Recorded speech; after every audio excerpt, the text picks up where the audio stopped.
Welcome back dito sa channel natin. Andito tayo ngayon sa Manila Bay Area. Update naman tayo sa ginagawa ng mga bagong reclamation projects dito sa Manila Bay, katulad ng Pasay Harbor City. Hindi na talaga nagbalik operation ang Sofitel Hotel. Tuluyan na talaga itong nagsara. Pero may bagong Sofitel naman na magbubukas pero doon sa Cebu City.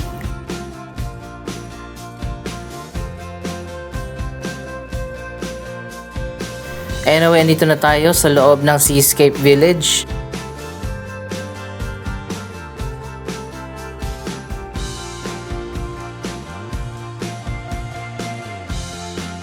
Silipin na natin ang progress ng Pasay Harbor City Reclamation.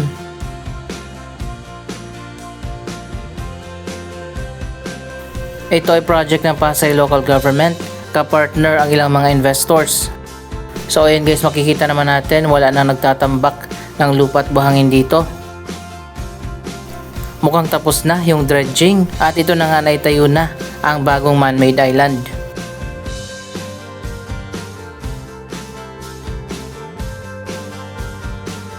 Muling nagkaroon ng buhay dito sa Seascape Village mula nung tinanggal yung itinambak na lupa dito malapit sa may shoreline. Dati kasi nakasagad talaga yung itinambak na lupa at buhangin. Pero ipanag-utos ng Malacanang at ng DNR na bawasan at iurong ang itinambak na lupa ng at least 300 meters. At ngayon makikita naman natin muling naibalik yung ocean view dito.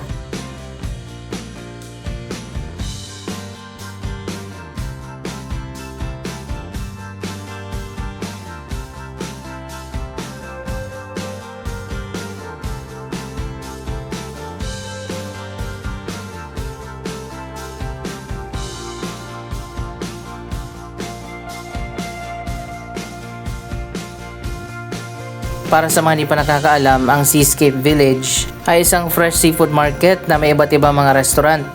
Bibili ka ng mga seafood dito, tapos ipapaluto mo dito sa mga restaurant.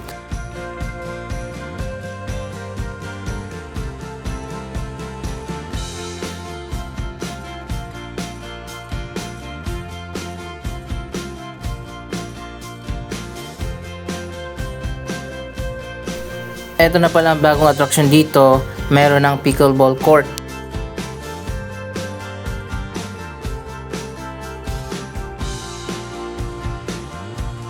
May stage din dito sa gitna at meron nagpe-perform kung gusto nyo na dito kayo sa may outdoor area. May playground na rin dito.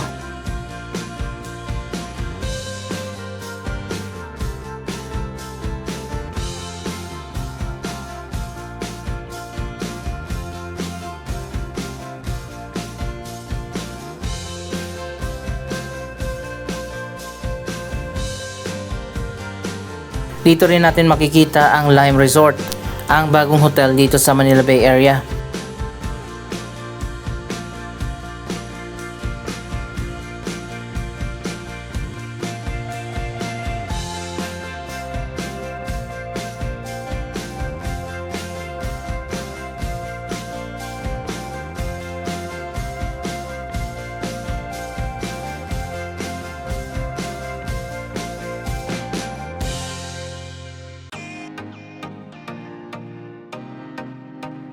Ang ganda talaga ng view dito at kitang-kita natin yung Manila Bay sunset dito sa may boardwalk.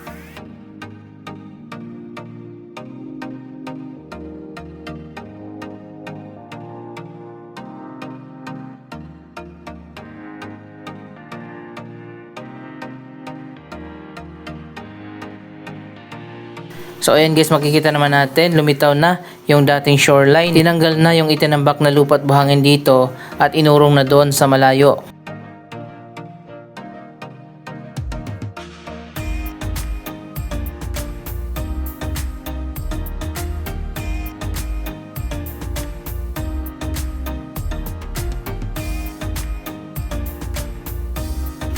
Nasa 260 hectares ang buong lawak ng Pasay Harbor City Reclamation.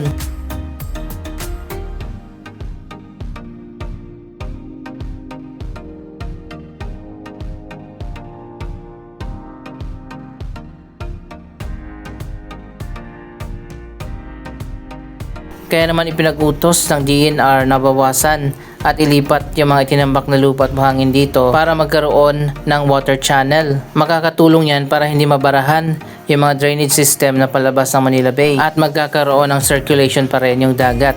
Isa sa mga concern ng mga against dito sa reclamation sa Manila Bay area na magiging dahilan daw ito ng pagbaha. Kaya naman ginawa na ng paraan ng DENR.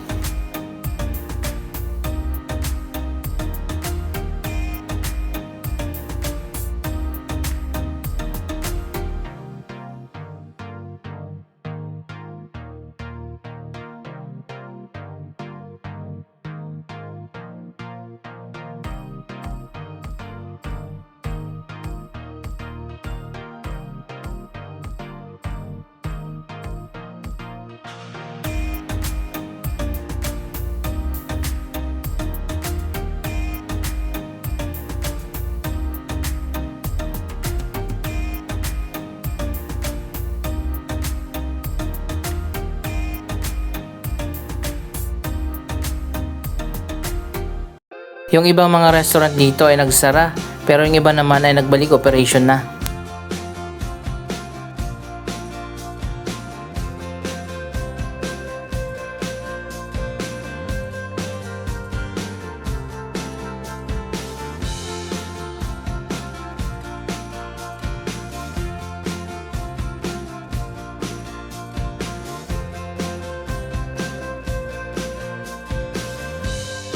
Wala na nga tayo nakikita ng mga barko na nagtatambak ng lupa at buhangin. Mukhang tapos na nga yung pagtatayo ng man-made island para sa Pasay Harbor City.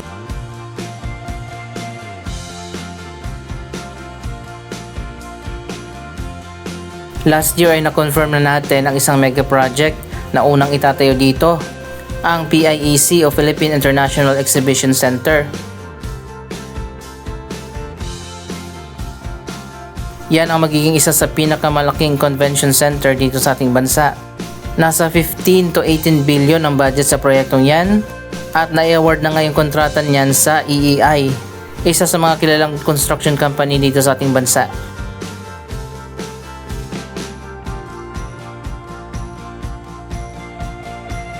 Ipinakita na rin yung magiging disenyo ng Philippine International Exhibition Center at napakaganda.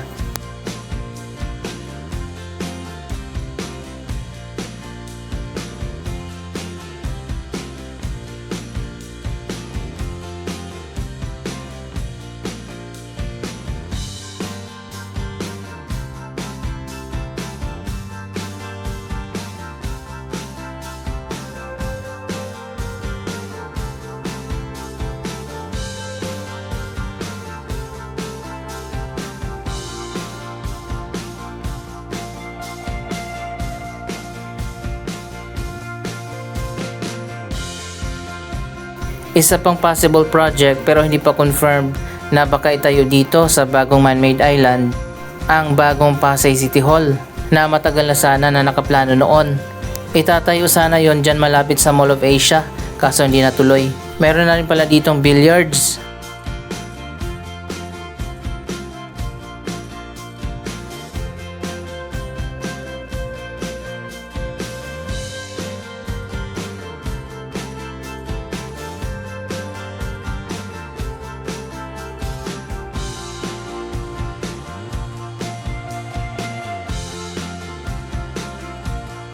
Ang ganda talaga at world class ang sunset ng Manila Bay. Kaya naman patuloy pa rin ang development dito sa area na ito, katulad ng mga bagong reclamation project.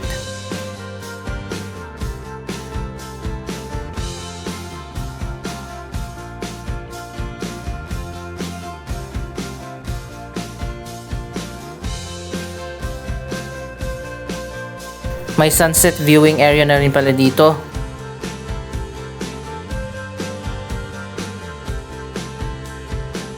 Alam nyo ba, napakaganda nitong Pasay Harbor City kapag natapos na.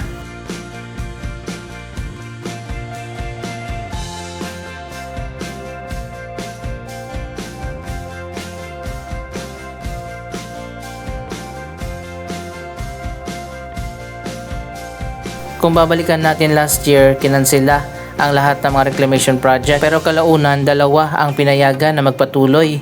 ang Pasay Harbor City at ang SM Prime Reclamation dyan sa likod ng Mall of Asia. Dapat dalawang island itong Pasay Harbor City na may kabuang lawak nga na 260 hectares.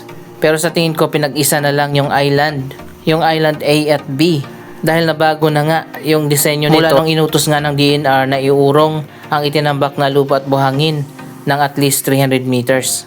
Ang SM Prime Reclamation naman dun sa likod ng Mall of Asia, mas malaki yon, 360 hectares. Yun naman ang Island C. By the way, ang Pasay Harbor City at ang SM Prime Reclamation, isang dredging company lang ang kinuha nila, ang Royal Boskalis mula sa bansang Netherlands. Late last year naman ay pinayagan na rin ang Manila Solar City Reclamation na dudugtong din dito sa Pasay Harbor City.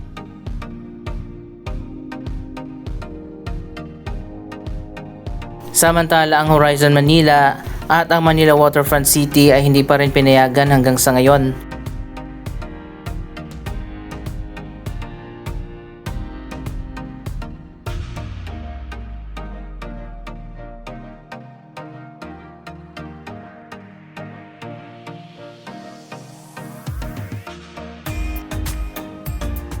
So ayun guys, mukhang malapit na magtayo dito ng mga building sa Pasay Harbor City.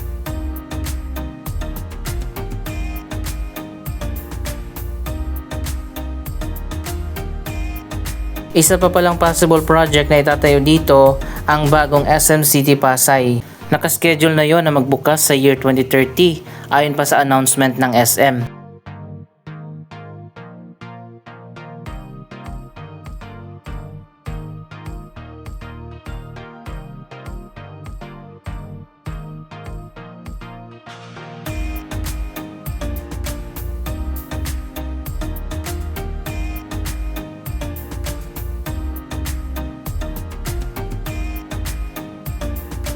So ayun guys, pwede na kayo mag sunset viewing dito.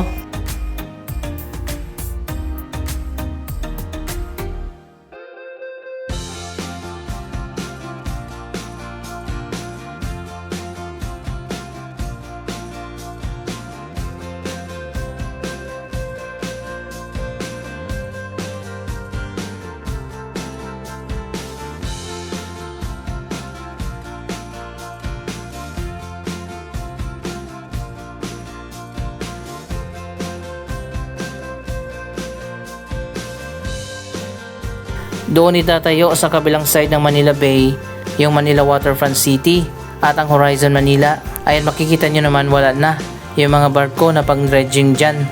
Ibig sabihin yan, hindi na talaga sila pinayagan na ipagpatuloy pa ang gagawin na reclamation at mukhang cancelled na ang dalawang project na yan. Alam nyo ba, meron pang 11 na reclamation project sa iba't ibang bahagi ng Manila Bay ang na-cancel din at hindi pinayagan. Maswerte ang Pasay Harbor City, Manila Solar City at SM Prime Reclamation dahil sila lang ang nakapasa at pinayagan nga na magpatuloy sa reclamation project.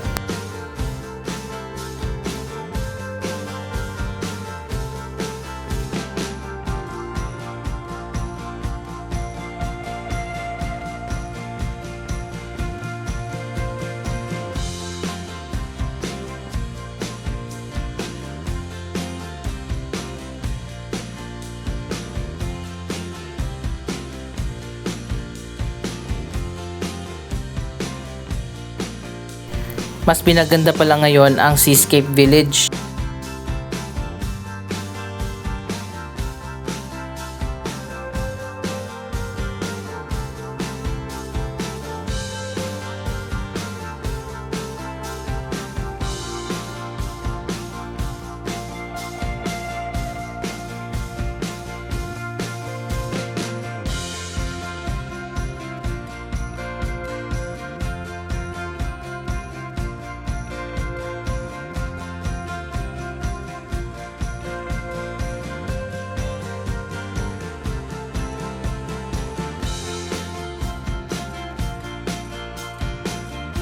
Na-renovate na dito at naayos na yung mga elevator at escalator.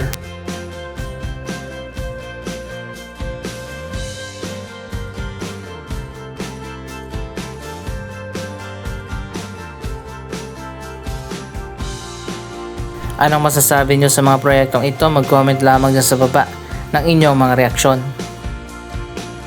Maraming salamat sa inyong panonood. Huwag kalimutan na i-like, i-share ang video ito at mag-subscribe. Thank you for watching!